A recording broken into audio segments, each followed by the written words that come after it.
Hi guys, മുന്തിരി wine ഉണ്ടാക്കിയിട്ടുണ്ടായിരുന്നു. അതിപ്പോൾ video എടുക്കാൻ മറന്നുപോയി.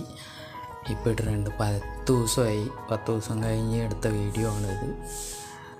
ഒരു 8 കിലോ ആണ് ഇത്. ഇതിൻ്റെ ബാക്കി എടുക്കുന്ന വീഡിയോ ഞാൻ അപ്ലോഡ് ചെയ്യാം കേട്ടോ, ഉറപ്പായിട്ട്.